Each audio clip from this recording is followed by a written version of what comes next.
you're with a group of friends, but I hope that it's a really encouraging night for you. Hopefully you're staying warm and staying safe.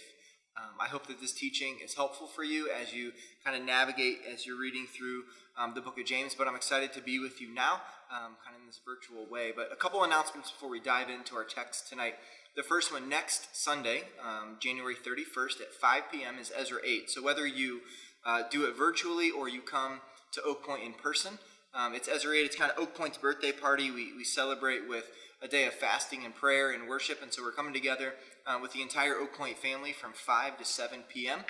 So I just want to invite you there, and if you want to tune in online, go to oakpoint.org, and you'll be able to find it there, and just join us for a night to celebrate who God is, what He's doing, and then where He's leading us forward in the future. And secondly is our La Gracia Child Fund. What we want to do, the goal is to raise $22,000. I put a challenge out last weekend. If every single person would give $220, then we would wipe that out really in the moment, in days or weeks ahead. And so I put that challenge out to you. Other ways that we're trying to raise support and kind of fight other really justice issues that are happening in the world right now is we're going to start selling coffee. What that looks like is Better Way Designs is an organization that my wife Angie and I work with, and they work with farmers who do coffee and tea, direct trade. It's amazing. And so you can buy that whether you come in person or if you want to buy it online, you can go to our website, thisissozo.com, and you can find it there. And it's the best coffee and the best tea you'll ever have. And it not only fights and funds this child development program in La Gracia, but it also fights sex trafficking all around the world.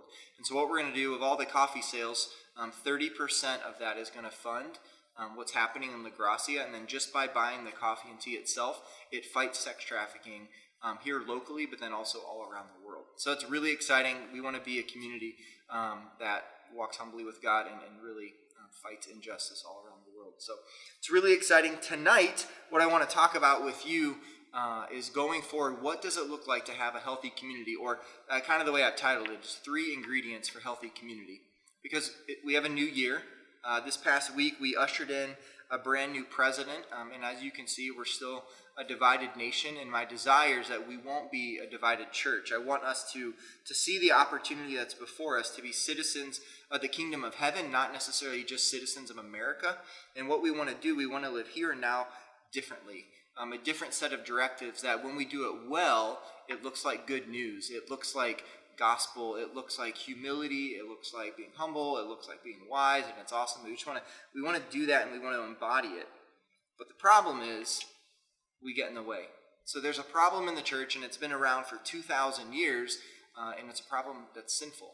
And so James was dealing with the very same thing in his church, and that's kind of where we want to start tonight. So James chapter 2, verse 1 says this: Brothers and sisters, believers in our glorious Lord Jesus Christ, you must not show favoritism. Pretty plain, pretty clear. Another translation says it this way: Dear friends, don't let public opinion influence how you live out our glorious Christ-originated faith. So you see there's this stuff that's going on. One version says favoritism, another just says public opinion, but basically what it says favoritism is also partiality. It's going into a group of people and kind of looking around outward appearances and playing favorites. It's basing your judgments on a particular person or group of people based on what you see on the outside and having no consideration for the heart that's going on the inside. And this is sin. God says it pretty clearly. It's happening for thousands of years in the church, and God hates it. Right? And we should hate it, but the majority of the problem is all around us, and I see it in the church all over the world. We see it in America. Sometimes we see it in Sozo. And what we get to do is come along and say, let's fight for a healthy community. It's worth fighting for. It's the work that we get to do. And guess what? We don't make judgment calls based on what we see on the outside. We make judgment calls based on the inwardness of somebody's heart. And it's really difficult to see the inside of somebody's heart. So guess what? We actually don't make judgment calls. We get to love people and we trust them to Jesus for what he's going to do in their life. So the cool thing is, since Jesus is king and the church are his hands and feet in the world, we actually get to be a solution to the problem that we have. So the problem is favoritism. The church gets to be the solution. So what does that look like? Well, James also says this in James 3. You can develop a healthy, robust community that lives right with God and enjoys the results only, this is only if you do the hard work of getting along together, treating each other with dignity and honor. Doing the hard work of developing community. You see, everything in life can be bent towards chaos unless it's intentionally acted upon.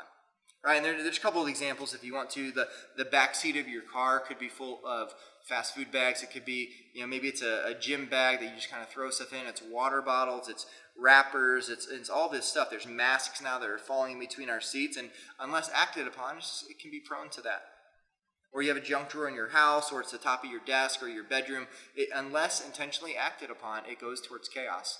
And the same thing happens in community. So for us, as followers of Jesus, specifically in the church, the hands and feet of Jesus, we have to be intentional with what we do, and that's where we come to tonight. We have 3 ingredients when we look at healthy community.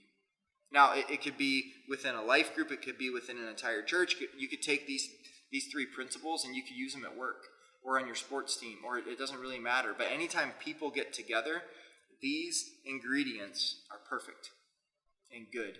It's based in Scripture in James 3. There's another guy named Patrick Lencioni who's a leadership guru. I love the man. He loves Jesus too, which is really helpful. But he says he teaches nationally and even internationally. And he says these are 3 things that can really help. And so I want to share them with you. Because I believe that just as you are making ingredients, maybe it's bread, and you want to, put in some ingredients, but maybe if you want to leave a couple out, you're not really sure. But if you're making bread and you leave out the flour, guess what? It falls apart. Or if you're making bread and you leave out the yeast, it doesn't work. And so the same with this. If you don't have all these 3 together, they fall apart. So let's just get to it, and let's talk about the first one, humble. Yeah, that's the first ingredient. You have to be humble because the humble realize their need for God's grace. They realize that they can't do life on their own. They realize that they need help, and it only comes through Jesus. It's not something that you can muster by yourself. And when you're humble, you realize that, what you actually need comes from God. It doesn't come from within inside yourself. And the humble also realize that there's truth, and they receive God's truth as absolute truth, and they don't always base their actions on how they feel, because sometimes our feelings can lie to us, but God's truth will never lie to us. The humble are also servant-minded, and they're willing to serve other people. The humble are also others-focused. They don't merely think about themselves. They actually take an interest in others and elevate others above themselves. The humble are authentic and vulnerable. They're willing to share and say, hey, this is me. I know I'm broken. I know I'm loved at the same time, and so I just want to be fully, love and truth at the same time. So humility, being humble, is so vitally important to anybody who's in a community, whether they're the leader or whether they're the least. Humility is so important when we come together. So for you, James would say, so get rid of all the filth and the evil that lives inside of you, and humbly accept the word that God has planted in your hearts, and it can save you. So without humility, we can't receive grace. Without humility, we can't live in truth and allow God's truth to bloom inside of us, to actually change our thoughts and change our minds and change our hearts. And without humility, we will never be authentic and vulnerable. And nobody wants to be part of that kind of community. And so my question to you is, do you see humility as a trait within yourself? And if not, that's our first step. All right, we humble ourselves and our willingness to serve others. The next is hungry. Hungry people have drive, they have passion, they have grit. Hungry people are passionate for Jesus and the things of Jesus. Hungry people, they finish what they start. They have this drive inside of them. Hungry people take responsibility for the success of a team and maybe even the mission itself.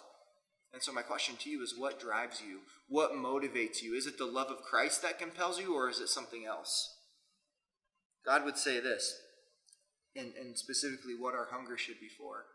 Jesus says, blessed are those who hunger and thirst for justice, for they will be satisfied. When you hunger for the things of God, God will come and meet your needs, and he will satisfy you. But yeah, again, without humility, we're never able to accept that. And so our hunger has to come from a deep desire of knowing Jesus. And guess what? When we hunger and thirst for justice, remember we defined it last week as God's justice is God's right way of living, and it's loving others out of the same love that Jesus has for us. And so when we go after those things, God's hunger not only gets satisfied within us, it actually grows more and more. And so then you have unlimited hunger for God. So we have humble, we have hungry, and the last one is wise. A wise person is emotionally and spiritually mature. A wise person sets out to know people, to read people, to make decisions that benefit not just themselves, but others. It sounds a little bit like humility, but a wise person is able to make mistakes, all right, because remember, they're hungry, they're going to be passionate, they're going to go after stuff, and guess what? You're going to mess up when you live like that.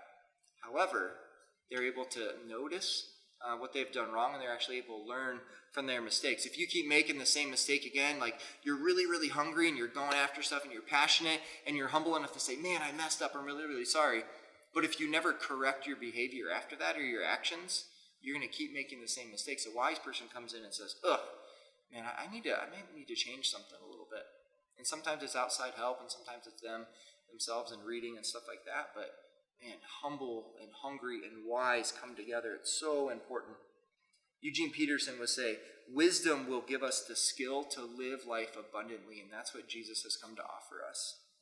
So, wisdom is all-encompassing for our life. King Solomon would say it this way, and he says, go after wisdom with everything that you possibly have. He says, my son, or he would say, my daughter, pay attention to what I say. Turn your ear to my words. Don't let them out of your sight. Keep them within your heart, for they are life to those who find them and health to one's whole body. Above all else, guard your heart, for everything you do flows from it. Keep your mouth free from perversity. Keep corrupt talk far from your lips. Let your eyes look straight ahead. Keep your gaze fixed directly before you. Give careful thought to the path of your feet. Really, that word means, instead of giving careful thought, it's prepare the path for your feet. And be steadfast in all your ways. Don't turn to the right or don't turn to the left. And keep your feet from evil. Like, wisdom encompasses all parts of your life. It imparts your heart and your mind and your mouth and your feet and where you go. And as you're going, when you want to mess up or you're not sure what to do, you can ask God, who gives generously, and wisdom will come. So the humble and the hungry and the wise, these are things that are imparted to us by God, but they're also things that can be developed in us as we walk with God. So don't think, man, there's no way that I can do this. There's no way that I have all my stuff together. No, guess what? When you choose humility, you say, God, I need help, and you ask him. And you say, God, will you give me this desire, this passion within me? And guess what? You are not only humble, then he starts to create this passion and this hunger inside of you. And then as you live, you ask for wisdom, and God gives it because he's generous. And then you will become hungry, and you will become humble, and you will become wise. And that's what we want. That is how we work together with a healthy community. But without humility, you become a know-it-all. And you want to be right all the time. Or without hunger, you might be humble and you might be wise, but you have no drive. You're just like, it's really hard to get off the couch. It's really hard to be excited about the things of God because you just kind of feel dull and indifferent. Or you might be humble and hungry, but again, you keep making the same mistake over and over and over, and you never learn from your mistakes. And so we need all three to work together in concert. So Jesus never says, I need you to be perfect to come to me, right? He never says, oh, you're not humble enough, you're not hungry enough, you're not wise enough to follow me. No, he just simply says, come. And he develops it along the way. So Jesus is the one who makes you perfect. He's the one that makes you complete. He's the one that gives you humility, increases the hunger, gives you wisdom. His death cancels our sin for all times, and he actually brings us into relationship with him so that these three ingredients can be developed in us. His resurrection says, all right, forget this old life. I'm going to actually make you into a new creation, and I will change your heart.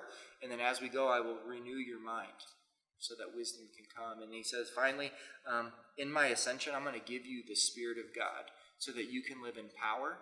And not only that, so that you have the ability to fight for other people. Guys, that's what we want. We have to fight for a healthy community. And guess what? I don't know of any other group that's willing to do it. Like, you are so passionate, you are so humble, and you are so wise, and I want to see that developed more and more inside of us, because guess what? The world around us, they need the church. All right, they need the body of Jesus on earth, and that is you right where you are, whether you're in your living room or you're driving around or if you're with a group of friends. Like, Jesus wants you to come to him. He wants you to humble yourself, to ask for more and more hunger for him and more wisdom. So, those who desire to follow Jesus and take on the values of being humble and hungry and intelligent, you will see more change in your life, and you will see God use you in ways that you would never, ever imagine. So my challenge to you is to go through each one, humble and hungry and wise, and to ask yourself and really prayerfully ask God, is this an ingredient that I find in myself? And if not, ask him for more of it. Ask him to put you in situations to develop it, because guess what? I want you to fight for community. I'm going to help fight for community as well with you, and let's go on this journey together, because guess what? The world needs it. So I love you. I'm praying for you. I hope you're doing well. Feel free to reach out. I'd love to know specifically how we can pray for you. Again, go to thisissozo.com and you can find all the coffee and tea so that you can stay nice and warm, and you can, again, help fund what's happening in La Gracia, and you can fight sex trafficking all around the world. All right, much love.